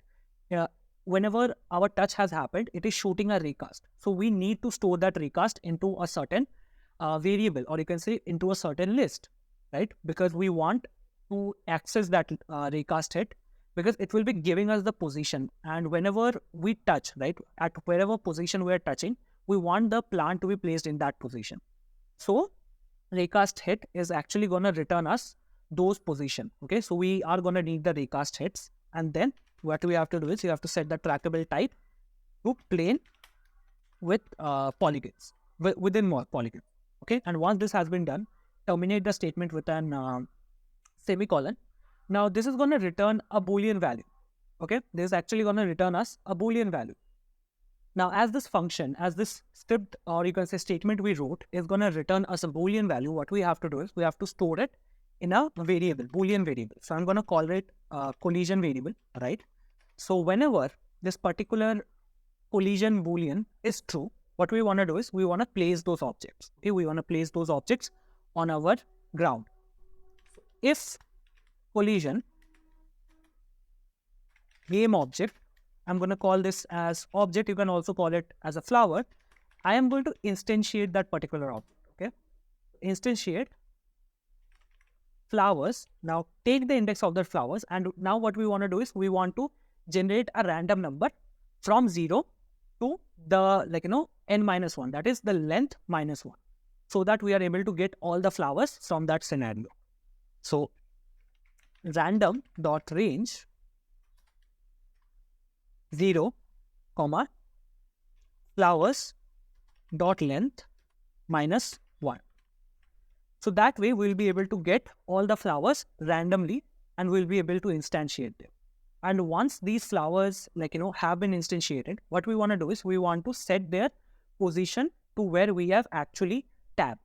So to do that, object dot transform dot position equals raycast hits 0 dot pose dot position. Okay, so this is why we have actually created that list called raycast hit, because it actually stores the position of the raycast that has been shot onto the ground. And that is how we are actually going to place those objects. So I hope this particular topic about recast heads is pretty much clear. Now, the next thing we want to do is, now, basically, the script that we created, this would be enough for this experience to work. But the problem with that will be is that we are generating those planes, right? So it has some material, so it will be visible on top of the ground. And we don't really want that, because that will be a visual blockage and won't really be looking good at all, right? So to do that, you have to loop through that whole planes and disable them one by one. So we are going to write a for each loop. So inside that for each loop, we are going to reference all the planes that are being created. So to do that, var plane in plane manager dot trackables. Okay. And once you have got those planes, what you have to do is you have to disable them one by one. So I'm going to call plane.gameObject.setActive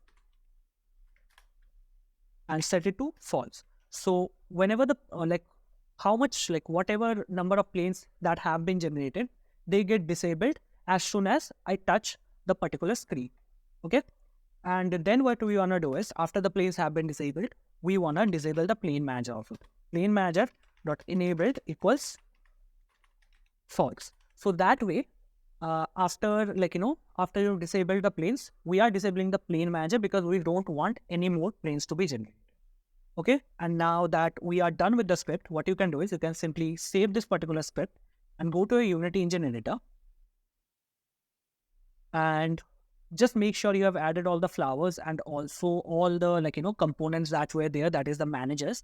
You have added all the managers. Once you have done all of that, what you can do is you can simply change your scene name to main. You can also call it app or anything you want, and then go to file, build settings, click on add open scenes, or you can simply drag and drop the scene in here. Then go to player settings and change the product name to anything you want. Now I'm going to name it garden flowers. You can change it to anything you like, right? And once that has been done, you can simply click on build and start building the application right there. Okay. And I'm also going to attach a demo of this whole project at the very end so that you are able to see what we have built during this project. And if you have any doubt, make sure to join our Discord server, or you can email me. You can go through my LinkedIn and ask me there. Also, you can ask it on my Instagram. Okay. And so I hope that you have enjoyed this particular project. I will see you in the next project. Thank you.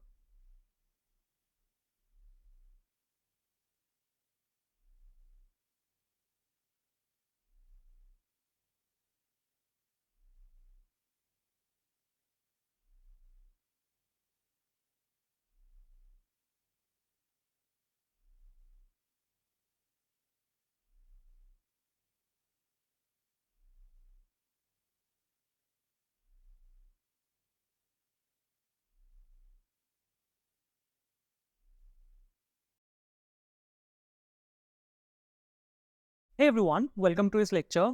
In this lecture, I'm going to teach you about building an furniture-based try-on application. So in this application, the base idea is that you will be able to place multiple different furnitures at your room with the help of, again, AR Foundation and AR Core. And apart from that, we will also be able to switch between those furnitures with the help of 3 different buttons that we will be designing in this project video. Now, the challenge in this video is what happens generally whenever you are let's say we ignore the very basic things, right? Just with the simple placement stuff. So what basically is going to happen if you touch on the UI buttons, it is going to react with the touch screen also, right? By that, what I mean is, let's say you are trying to place some object, you have placed it, and then you are trying to switch into some other furniture also, right? So once you are tapping that button, even while tapping that button, it is going to place that furniture in there, which is a big challenge. And I'm going to show you how to solve that problem easily in this particular lecture. And of course, there are a lot of things that we are going to learn. And I hope that it clarifies all the doubts you have till now with plane manager, recast, and all of those stuff, right? So without any further ado, let's move forward and set up the project first. The very first thing you have to do is you have to go to File, then Build Settings, then switch it to Android. Now, this is the usual settings that we do before building, or you can say start coding our project. So you have to again do that whole process again. I'm going to show it to you again, so that won't be a problem.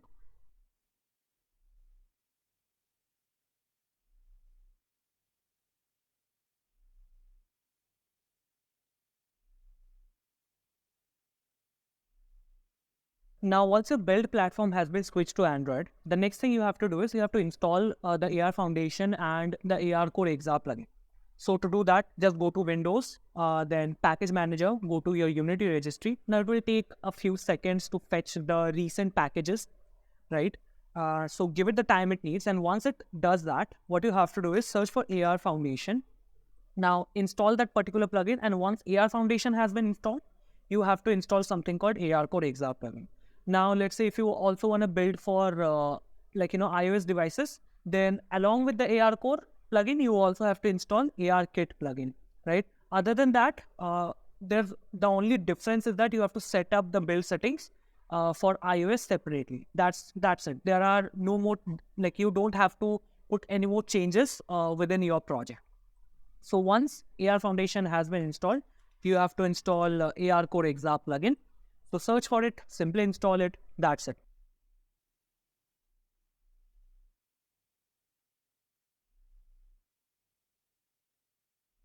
Now, once both of these plugins are installed, the next thing you have to do is you have to go to Edit, then I think it was Project Settings. Yeah, you have to go to the Project Settings. Then you have to go to this Player Settings. Where is it? Yeah, here it is. So you have to go to this Player Settings. Now, the more easier way would be if you go to File, then Build Settings, then directly click on this Player Setting. Either way, you will be getting to the same settings as required. Now, once you are into the player settings, right, what you have to do is you have to go to resolution and presentation and change the default orientation to portrait, because this is not an landscape orientation application. So we need a portrait.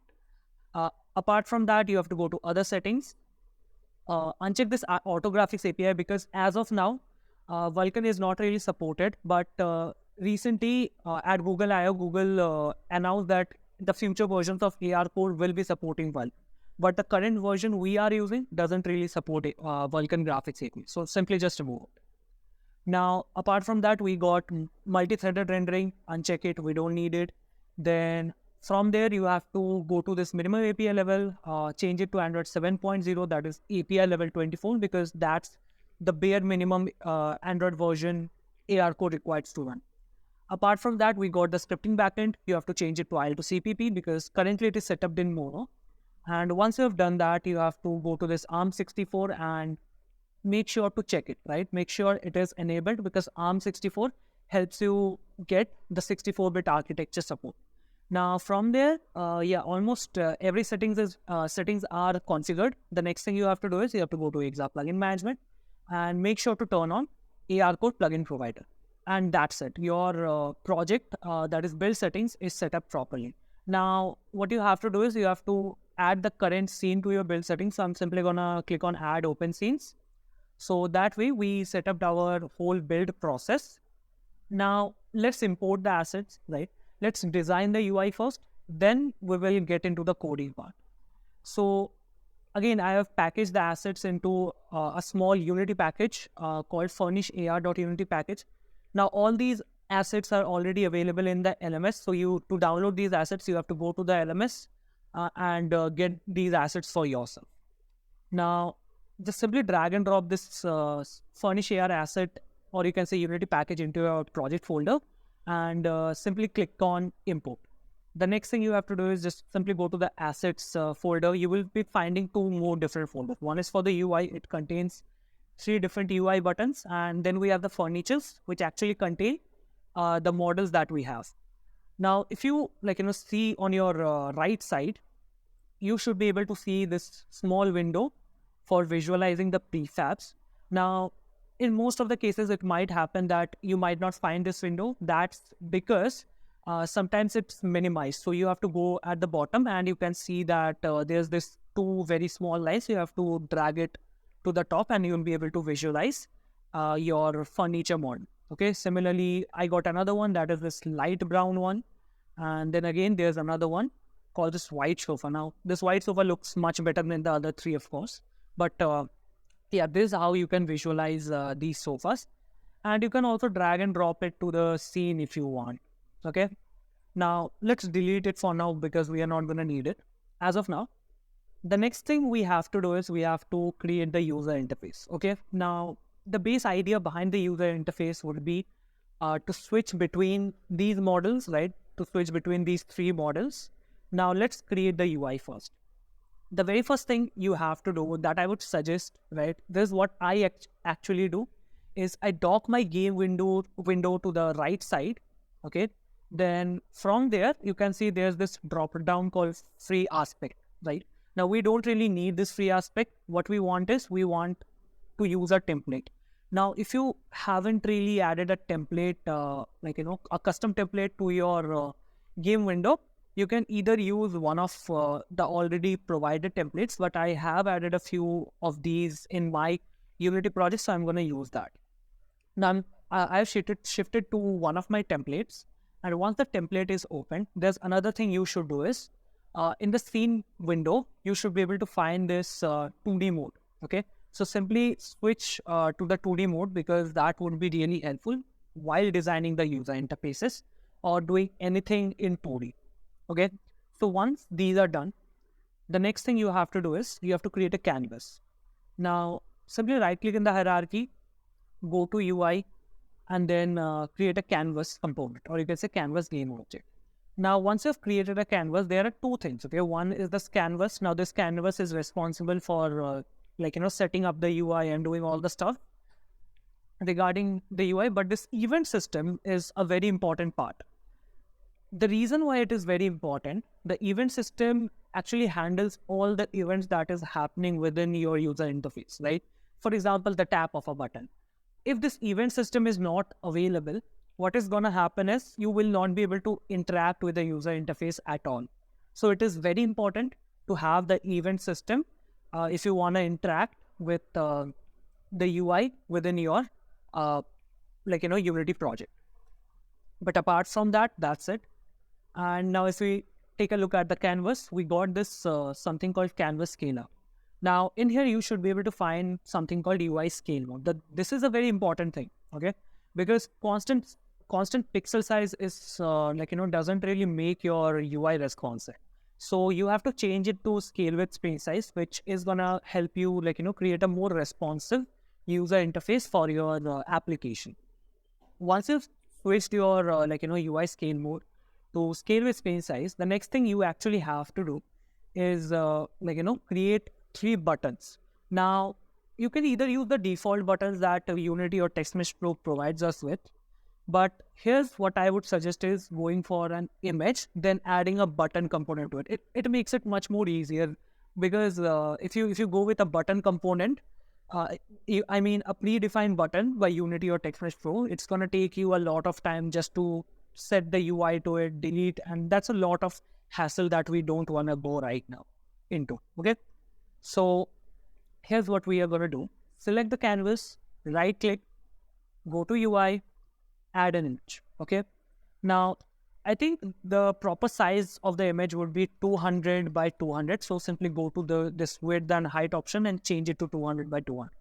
Okay, and then add a button component. Okay, see, without the button component, this image will just be an image. So we need this particular button component to be able to provide the button functionality to this particular image. Okay, so once that is done, you can change its name to some maybe to one of your prefabs, or you can say one of your furnitures. So I'm going to name this one white sofa because that is one of the furnitures.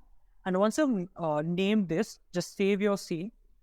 And then the next thing you have to do is you have to anchor it. Okay, you have to anchor this particular image, or you can say this button, to the bottom left of your UI. So again, to do it, simply press Alt on your keyboard. Then in the rect transform component, you can see that this center middle option in here, right? So select that, press Alt, and then simply select this bottom left option. And you can see that this particular UI component got anchored at the bottom left of the UI. Now duplicate it, Now name it yellow. I think it was something called yellow or light brown sofa, I guess. Yeah, it was light brown sofa. Okay. Now what you have to do is you have to anchor it to the center. So again, press Alt on your keyboard, select the same option, then anchor it to the center. Okay. Now again, duplicate it. After duplicating it, change its name to brown sofa. Then select the anchor again, press Alt, then put it to the right side, or you can say the bottom right of the UI canvas. The next thing you would want to do is select all these three and change its position Y to maybe 200. Is 200 too big? Maybe let's go for 150. Yeah, 150 seems reasonable. And from there, select the white sofa, change its position X to 150, and select the brown sofa, and again change brown sofa's position X to minus 150. Okay, so that way we got a pretty even user interface. Okay, now the next thing you would want to do is to apply the sprites, or you can say the button images, to these specified buttons. Okay, so select the white sofa. Now in here you should be able to find something called source image.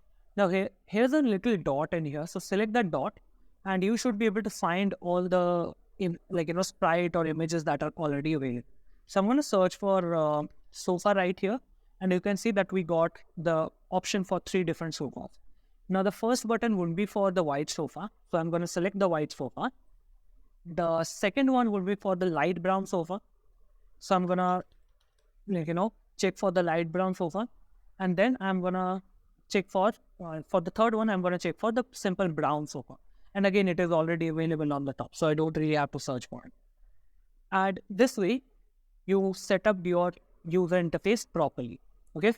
Now, the next thing we have to do is we have to write the script. Okay. Now, there are a few things that you always have to keep in mind. And before that, we actually have to set up our scene. Okay. We created the UI. The next thing we have to do is we have to set up our scene. So delete the main camera, because main camera is not for augmented reality. You have to add AR session origin and AR session. So simply right click in the hierarchy, go to XR, add an AR session origin, and then again add an AR session. Now drag and drop both of these to the top, because this just a convention that I follow. It it makes things much more simpler for me and much more organized for me. Now, once you select this AR session origin, you have to add 2 different components. Okay. Now, both of these components are very necessary for placing the objects into the real world. So let's see how you can do the same. So the very first thing you have to add is an AR raycast manager. Okay. Now, AR raycast manager would be responsible for shooting the raycasts that would, at the very end, would help you place the objects at a particular position. Okay. The next thing you have to add is an AR plane manager. Okay. Now the AR plane manager would be responsible for detecting your real ground, right? Your real surface. And then it would be responsible for generating artificial planes on top of it. Okay. And also reset the transform of your AR foundation. That would be much better. But yeah, these are the responsibilities of AR raycast manager and AR plane manager. Okay. The next thing I would suggest is to create 3 different folders, one for materials, one for prefabs, and one for scripts. Now, of course, I have my reason, so we will get into that. Now, create a folder called materials. Okay. Create another folder called prefabs.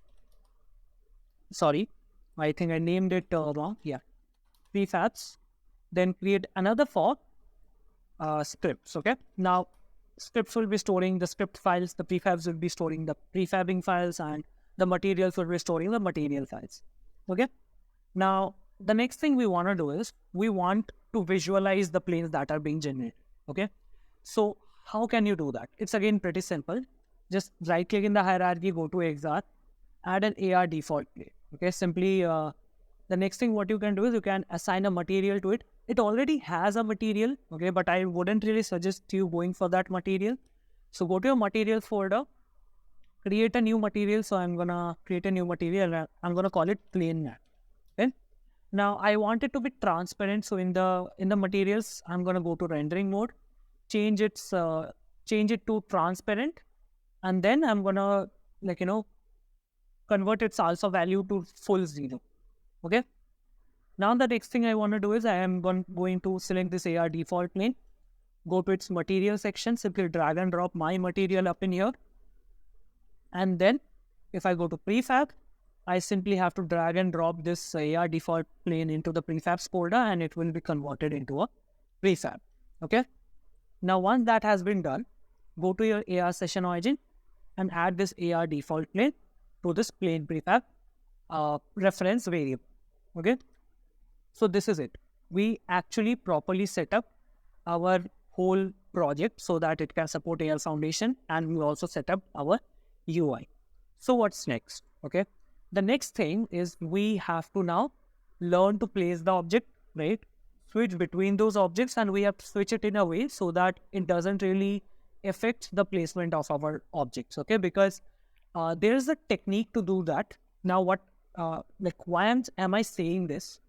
Now, if you if you use the simple placement stuff that I taught you in the previous lecture video, okay, if you configure it to place different objects, switch between those furniture by click of a UI button, there will still be a problem. The problem is, let's say when you are pressing any sort of button in the UI, okay, it's still gonna place it.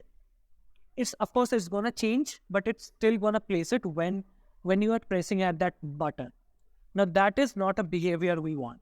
The behavior we want is when we are pressing on the buttons, it should only change these furniture. Okay. It shouldn't place at the moment. We only want to place it when we tap on a screen outside of these buttons. So that's the functionality we are looking for. Okay. Now, of course, the script is totally same as it was for the previous lecture, just with a few modifications. And in the previous lecture, I forgot to write a piece of code, okay, which is very necessary, right? Of course, it won't break the functionality within your application. It won't crash your application, but it's a better option to do it, because without that, it's gonna throw an exception. So let's start writing our script. Okay, so you have to create a script.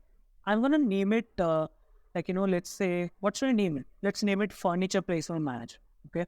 So I'm going to name it Furniture Placement Manager. Okay.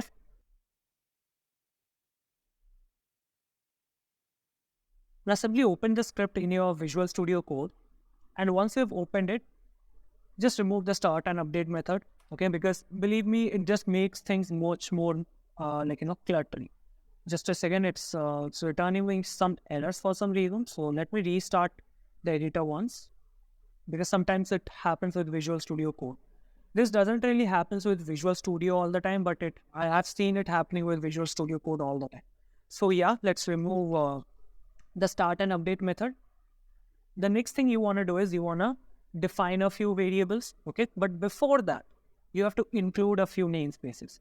Now there are two very important namespaces because they give us the functionality. They give us access to the APIs of AR Core and AR Foundation. Okay, so you have to write these two lines, that is using Unity Engine.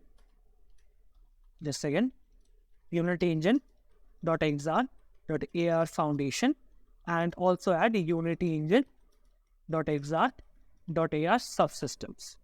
Okay, so these are the two namespaces we are gonna require for now. Of course, there are two more namespaces that we need to include, but we will go into that later on in this video itself. Okay, so you have to see the functionality is the same. That is, we have to implement the touch functionality. We have to shoot a raycast to place the objects. We also have to implement a simple function to switch between these furnitures. Apart from that, there's another thing, that is we have to make sure whenever we are pressing a UI button, we don't place that object at that very moment. Okay, so let's write the code for it. So let's create the reference variables at first. First of all, I'm going to create a reference variable which will be storing our default furniture. Okay, so I'm going to call it public game object spawnable furniture. Okay, The next thing we are going to do is we are going to define a variable that will be referencing the AR session origin, and I'm going to call it session origin. Again, I'm going to do the same for the AR raycast manager, and I'm going to call it raycast manager. And then again, the same for the plane manager. Okay, so AR plane manager, when I'm going to call it plane manager. Okay, and I'm also going to create a private list of raycast heads, right? So whenever we are shooting any sort of raycast into the real world, it gets stored in this particular list, because we will be accessing this list to get the positional data.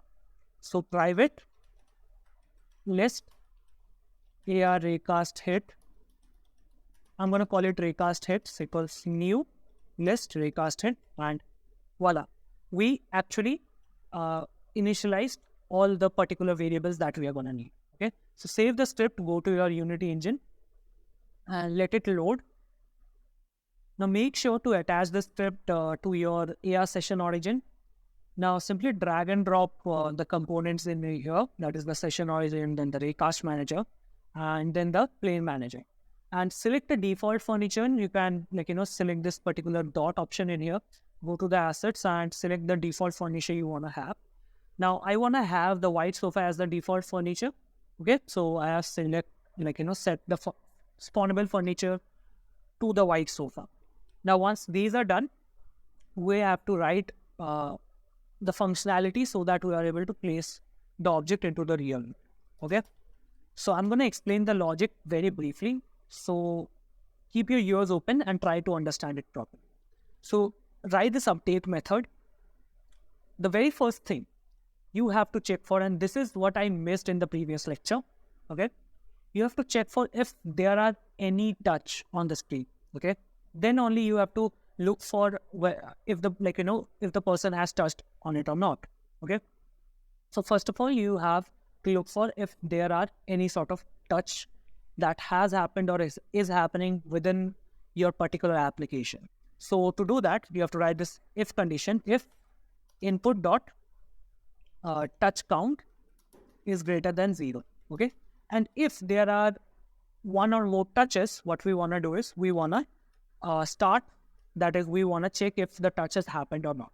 Okay, so if input dot get touch 0, you have to put 0 as a parameter because we want to get the very first touch, and then touch dot face equals touch face dot began. Okay, so that way whenever you tap on the screen, this particular function is being called. Okay, now inside this function we have to shoot a raycast. So raycast manager dot raycast. Now inside this you have to provide the touch position. Now in the previous lecture I showed you that you could use the input.mouse function, but in this I'm also going to show you the other way around, that is input.getTouch.position. Okay, now there are not many difference in it. The only difference is that the input.mouse position works universally, that is it will work for Windows, MacBooks or any sort of platform, right, where the touch is happening. But this input.getTouch.position only happens on your Android or iOS device that has a touch screen. Okay, so let's do it. So input.getTouch 0.position. The next thing you have to do is you have to pass the raycast heads, and then you have to set the trackable type to plane with polygon. Okay, now once it shows the raycast and the raycast has hit that particular ground, it's going to return us a Boolean value. Okay, that is either it has hit that particular generated plane or not. So we are going to write a Boolean collision variable, okay, to detect if the collision has happened. And if the collision has happened, what we generally want to do is we want to place that object to the position and the to the position of the raycast and to the position rotation of that raycast. Okay, so if collision has happened, what we want to do is we want to instantiate the game object first. So I'm going to name it object equals instantiate spawnable furniture. Then I'm going to set the the position of this particular object to the position of the raycast head. So object.transform.position equals, what was it called? Raycast heads 0 dot pose dot position. Okay. Now I'm going to do the same, but for this time for the rotation. Okay. So I'm going to simply name the position to rotation. Do the same for this particular object. Now, once that has been done, this will actually help us place the object onto the real world. Okay. Apart from this, there's another thing that we have to do is whenever we have placed our first object, we want to disable the planes, right? We don't want to, because if the planes are still visible, even after placing that object, it's going to make the experience very much unrealistic. And we don't want unrealism if we are going to build a very immersive augmented reality application.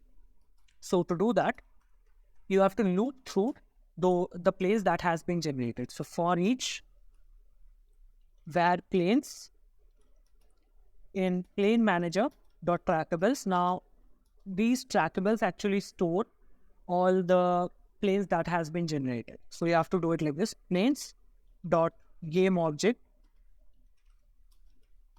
dot set active false. Okay, that way you can set all the planes that has been generated to false. And the last thing you have to do is you have to disable the plane manager so that no more artificial planes are generated. So plane manager dot enabled equals false. Now you can save your script. Okay, you can simply save your script and load it in Unity. But there are a few more things that you have to do. Okay, the first thing you have to do is you have to be able to switch between these furnitures. Okay, so open your script again. See, this function is pretty simple. It's just a one-liner code. You have to create a public function, that is public void switch furniture. Let's call it switch furniture for now. Okay. Then you have to pass a game object as a parameter. I'm going to call it furniture. Now you can simply, what you can do is you can reference the spawnable furniture, that is spawnable furniture, and set it to the furniture available as a parameter. Okay, now save it. Go to your Unity engine. Now select the UI buttons that you have. Add an action, event action to this on-click function. Drag and drop your AR session origin. Go to this particular function. Select the furniture placement manager and then click on switch furniture. Okay. Then select the white sofa. Go to this white dot and select the white sofa prefab.